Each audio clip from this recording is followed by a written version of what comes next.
ঝুমঝুমিপুর গ্রামের শেষ সীমানায় দাঁড়িয়ে আছে এই ৩০০ বছরের পুরনো রাজবাড়ি।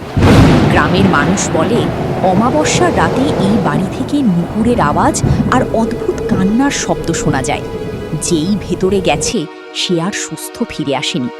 কিন্তু আজ দুই দুঃসাহসী যুবক চলেছে সেই রহস্যের উন্মোচন করতে। Hello guys, welcome back to our channel horror hunters. আজ আমরা এসেছি ঝুমঝুমিপুরের সেই অভিশপ্ত রাজবাড়িতে, যেখানে সাধারণ মানুষ দিনের বেলাতেও আসতে ভয় পায়। আমার সাথে আছে আমাদের ক্যামেরাম্যান এবং বডিগার্ড পটলা। হাই গাইস, লাইক আর সাবস্ক্রাইব করতে ভুলবেন না কিন্তু। আর হ্যাঁ, ফুড যদি আমাদের তাড়া করে, তবে দৌড়ানোর শক্তির জন্য আমি সাথে 4টে ডিমের পরোটা আর আলুর দম নিয়ে এসেছি। ধুর পটলা, তুই এই শ্মশান বাড়ির মতো জায়গায় এসেও খাওয়ার কথা ভাবছিস? ক্যামেরাটা সোজা কর, আমরা গেট দিয়ে ভেতরে ঢুকছি।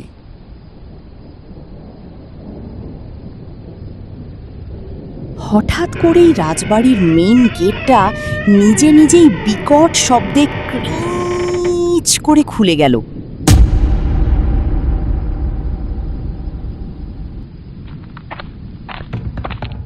ভেতরে চারদিকে মাকড়সার জাল, ভাঙা আসবাবপত্র এবং ধুলোবালি। দেয়ালে পুরনো রাজাদের বড় বড় ছবি টাঙানো, যার চোখগুলো যেন নড়ছে। পটলা, দেখলি গেটটা একা একা খুলে গেল, বাতাসও নেই সেরকম। পটলা টর্চের আলো চারদিকে ঘুরিয়ে বলে,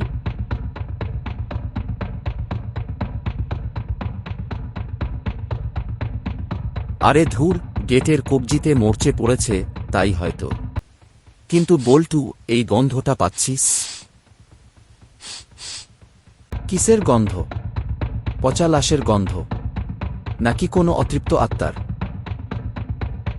না রে, মনে হচ্ছে কেউ খাঁটি ঘি দিয়ে বিরিয়ানি রান্না করছে। উফ, সুগন্ধে আমার পেট চুনি চুনি করছে। তোর মাথা করছে?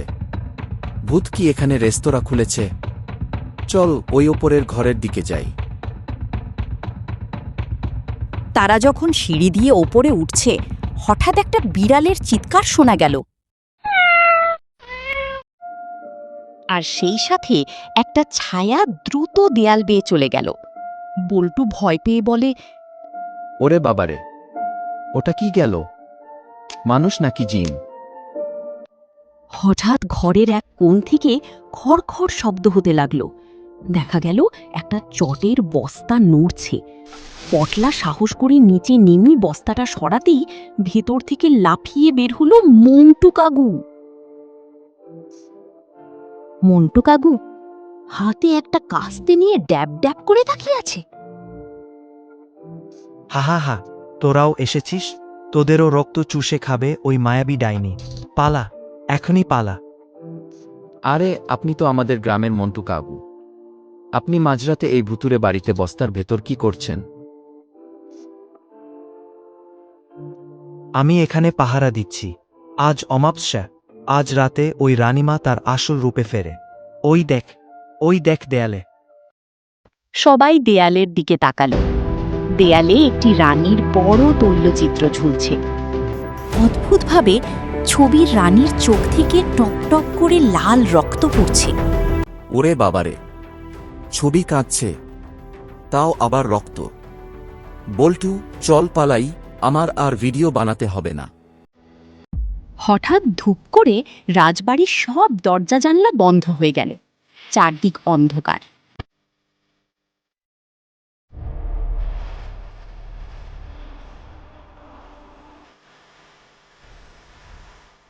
পটলা কাকু, ছবির ভেতর থেকে ওই রানীটা সত্যি সত্যি বের হয়ে আসছে। ছবির ভেতর থেকে একটা লাল শাড়ি পরা ভূত বাতাসে ভেসে তাদের দিকে এগিয়ে আসতে লাগলো। তার মুখটা বীভৎস।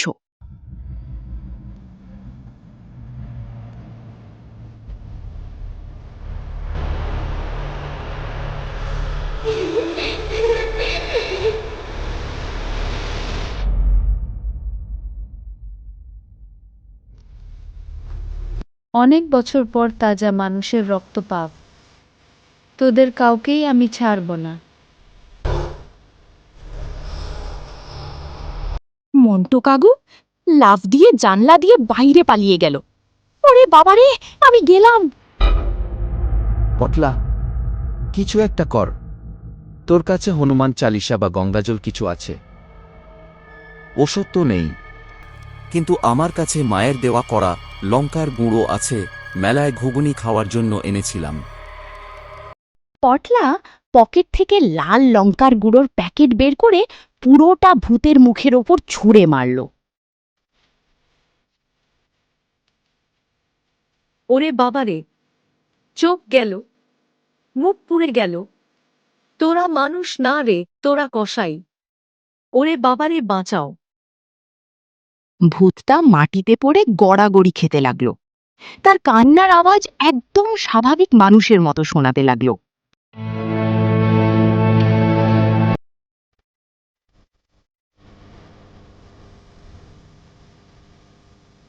এক মিনিট, ভূত লঙ্কার গুঁড়ো খেয়ে কাচ্ছে, আর ওর গলার আওয়াজটা কেমন চেনা চেনা লাগছে না।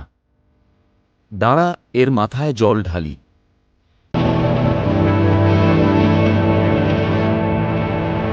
পটলা দৌড়ে একটা বালতি করে জল নিয়ে ভূতের মুখে ছিটিয়ে দিল। ভূতের মেকআপ ধুয়ে গেল।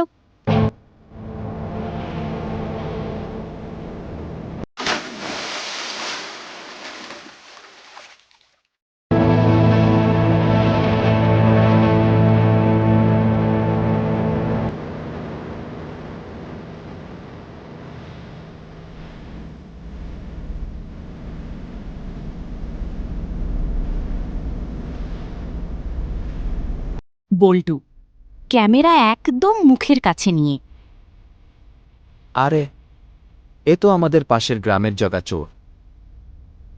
হ্যাঁ বাবু, আমিই জগা। দয়া করে পুলিশে দেবেন না। তুই এখানে ভূত সেজে কি করছিস? আর ওই ছবি দিয়ে রক্ত পড়ছিল কি করে? বাবু, এই রাজবাড়ির নিচে একটা গুপ্ত সুড়ঙ্গ আছে। সেখানে ডাকাতরা সব চুরির মাল আর সোনাদানা লুকিয়ে রাখে। গ্রামের মানুষকে ভয় দেখিয়ে দূরে রাখার জন্য আমি এই মেকআপ করে ভূত সাজতাম। আর ছবির পেছনে একটা সিরিঞ্জ দিয়ে লাল রং পুশ করার ব্যবস্থা করে রেখেছিলাম, যাতে মানুষ ভয় পায়। তো গাইজ, আপনারা দেখলেন কিভাবে আমরা ঝুমঝুমিপুর রাজবাড়ির ভূতের রহস্য ফাঁস করলাম। ভূত বলতে কিছু নেই, সবটাই মানুষের তৈরি কুসংস্কার আর অপরাধীদের চাল। ঠিক তখনই ঘরের অন্য কোণ থেকে একটা আসল বিশাল বড় কালো ছায়া এবং জ্বলন্ত দুটো লাল চোখ অন্ধকারের মধ্যে দেখা গেল। সেই ছায়া থেকে গর্জন শোনা গেল। তোরা আমার বাড়িতে বসে অনেক নাটক করলি, এবার আমার বাড়ি। জগা, চোর, বল্টু ও পটলা একসাথে ক্যামেরার দিকে তাকিয়ে সোজা লাফ দিল। ওরে বাবারে, এবার আসলটা এসেছে, বাঁচাও!